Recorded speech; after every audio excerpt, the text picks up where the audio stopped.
Ada apa dengan manajemen lapas dan rutan? Sudah bersama kami Arsul Sani, anggota Komisi Hukum DPR dari fraksi P3 dan mantan hakim juga pakar hukum pidana Asep Iwan Irawan. Juga terhubung melalui sambungan telepon Direktur Jenderal Pemasyarakatan Kemenkumham, Ibu Sri Puguh Budi Utami. Saya ke Pak Arsul terlebih dahulu. Pak Arsul, untuk khusus di lapas yang di Aceh ini udah kedua kali. Awal tahun pernah ada, sekarang juga akhirnya kejadian lagi. Anda melihat ini sebenarnya permasalahannya di mana?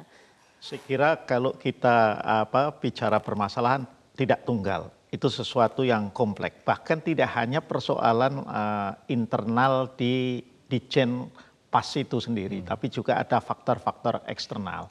Tentu kalau kita batasi pada tataran internal, ya persoalannya banyak tentu juga di sana. Misal ya, soal ketidakpuasan ya dari warga binaan pemasyarakatan terhadap petugas lapas karena mungkin kesewenang-wenangan, ada juga faktor pungutan dan lain sebagainya, serta kalau di banyak daerah, saya tidak tahu persis yang di Lambaru ini, itu soal faktor-faktor seperti overkapasitas. Baik. Itu juga sangat mempengaruhi karena sangat tidak nyaman sama sekali di lapas yang overkapasitas itu. Overkapasitas lagi-lagi itu, saya langsung sapa Ibu Utami yang saat ini sudah berada di Aceh. Ibu Utami, sebenarnya apa Bu penyebabnya ini kejadian di lapas, entah itu kerusuhan, api kabur dan sebagainya, kerap kali terjadi. Permasalahannya kalau dari sisi Ditjen Pemasyarakatan sendiri melihatnya ada di mana? Halo? Iya, Ya, Ibu. Mbak. Selamat malam. Selamat malam. Silakan Ibu. Khusus untuk di lapas Banda Aceh atau lapas Lambaru ini, karena kemarin pernah terjadi pembakaran mobil oleh narapidana beberapa waktu yang lalu, maka ketika diganti Kalapas dan pejabat yang ada di lapas Lambaru atau lapas kelas 2A Banda Aceh ini, penerapan SOP secara ketat yang memberikan penegasan bahwa tidak boleh izin tanpa ada alasan yang sangat jelas dan seterusnya. Ini barangkali menjadi sebab mereka melakukan tindakan yang kemarin menjadi penyebab mereka lari. Jadi penegasan dari aturan yang diterapkan, kemudian semakin tertibnya hal-hal yang dilaksanakan oleh jajaran lapas kelas 2A Banda Aceh. Ibu Utami, tapi ini kalau kita bicara secara general, ini kan tidak hanya terjadi sekali dua kali aja, ini udah beberapa kali terjadi. Sebenarnya permasalahannya kalau dari Ditjen Pemasyarakatan sendiri melihatnya itu ada di mana? Kenapa ini kerap kali terjadi? Kalau gitu gini Mbak, kami punya kapasitas ruangan itu hanya 125.000, isinya sekarang 252.000. Kalau itu dianggap sebagai satu masalah, dan di dalam itu 126.000 mereka adalah yang terlibat kasus narkotika, baik pengguna, bandar maupun pengedar. Untuk sebenarnya kalau kita melihat yang di Aceh ini, secara keseluruhan Aceh ini sudah sangat tertib dibanding yang dulu. Dan ini tentu diakui juga oleh misalnya Bapak Nasir Jamil yang dari Komisi 3, bagaimana kami memberikan hak-hak kepada mereka sudah secara benar di hampir di seluruh Indonesia.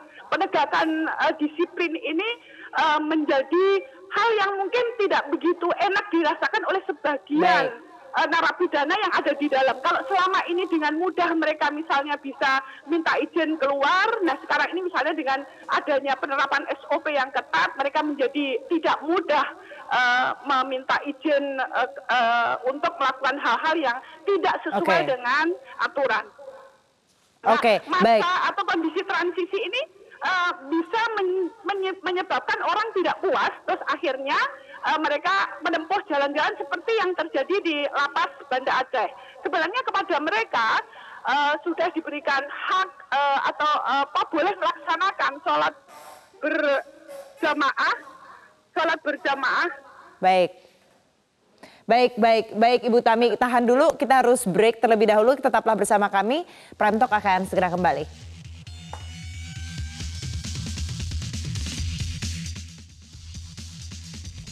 Kang Asep, jadi sebenarnya yang harus diperbaiki itu yang di mana gitu? Ya. Apa salahnya nih ada di mana sih? Parameter cuma 3, prosedural, institusional, atau personal. Ini kejadian sering berulang-ulang, tapi prosedural aturan dari undang-undang pemasyarakatan, peraturan pemerintah, peraturan menteri, mengatur bagaimana warga binaan. Ada 3, bagaimana dia menyadari, bagaimana memperbaiki, dia tidak mengulangi. Artinya bagaimana pemasyarakatan menciptakan warga binaan yang benar. Nah, sekarang kan berulang.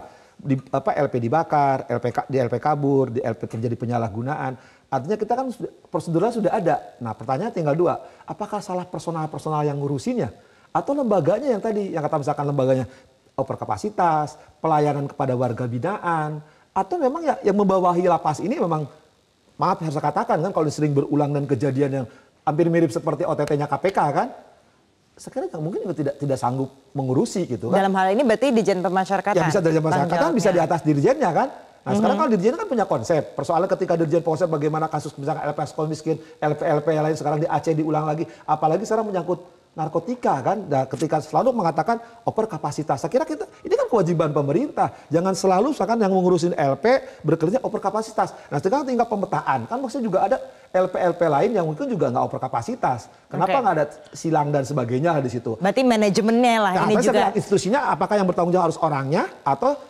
pemimpin institusionalnya? Ini harus ada keberanian. Kalau ini sekarang nggak benar ya akan terulang lagi. Gitu. Baik Bu Utami, berarti ini kalau tadi dari kata-kata Kang Asep lebih ke manajemennya, dari personalisasinya orang-orang yang ada di manajemennya ini sendiri. Anda sebagai Dirjen Pemasyarakatan bagaimana tanggapannya? Gini Mbak, sebelum saya memberikan penjelasan, informasi ini sudah ditangkap sebanyak 30 orang. Dan khusus untuk Lapas Banda Aceh ini kapasitasnya 800, diisi oleh 726, sehingga sejatinya di sana tidak overkapasitas, tapi memang selama ini khusus Aceh ini ada pendekatan yang berbeda dari yang lain. Nah, pembenahan inilah yang tadi disebut oleh Kang Asep, manajemennya, pendekatan-pendekatan yang kami juga tetap kearifan lokal kita kedepankan, memberikan kesempatan untuk sholat bersama. Misalnya, rupanya ada oknum narapidana yang ingin memanfaatkan kesempatan pembinaan ini untuk kepentingannya, karena yang bersangkutan tidak mendapatkan keleluasaan mungkin sebagaimana sebelum yang pernah dirasakan. Nah, secara keseluruhan sebenarnya sudah ada penguatan baik dari kapasitas pegawai, kemudian bagaimana standar operasional prosedur, kemudian juga dari kelengkapan sarana, pemerintah sudah mulai memberikan. Dan kalau selama ini masih ada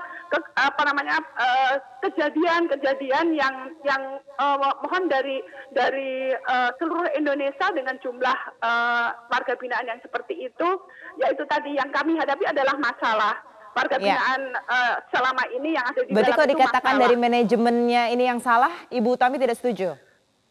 Bukan gitu, artinya gini, pengetatan penerapan SOP dan apapun itu bentuknya, ketika selama ini ada kelonggaran, kemudian ada tuntutan dari publik secara prosedural harus kami terapkan dengan baik. Nah, ini ada oknum, kami sebut oknum, bisa dari narapidana sendiri yang mendapatkan keleluasaan terus menjadi tidak. Nah, pasti akan muncul kemarahan gitu, dan ini terjadi di beberapa tempat. Nah, kalau orangnya ini memiliki kekuatan atau mungkin residivis dan seterusnya, nah ini bisa menggalang kekuatan seperti yang terjadi di Lapas Banda Aceh. Nah, harapan kami memang kami tetap bisa menjalankan tugas fungsi kami dengan penerapan operasional prosedur yang benar, dengan pendekatan kearifan lokal, dengan penguatan kapasitas kami pegawai. Ini mudah-mudahan ke depan semakin bisa akuntabel apa yang kami laksanakan. Baik Ibu Utami. Baik, kami sudah menangkap intisarinya. Kita berpisah di sini. Dirjen Pas Sri Buku Budi Utami telah sudah tersambung lewat sambungan telepon. Terima kasih atas kebersamaannya bersama kami. Pak Arsul, tadi kalau dikatakan ini beda kasus sendiri. Sebenarnya kalau di Aceh nggak over kapasitas, tapi kan sekali lagi ini kejadian nggak pertama kalinya juga khusus di lapas ini. Kemudian terobosan apa dong dari regulasi gimana? Apakah anggarannya ini harus ditambah? Katanya untuk makanan aja bisa 1 triliun katanya per tahunnya, belum pemeliharaannya dan lain-lainnya. Seperti apa deh? Apa yang harus dilakukan supaya kejadian ini tidak terus berulang?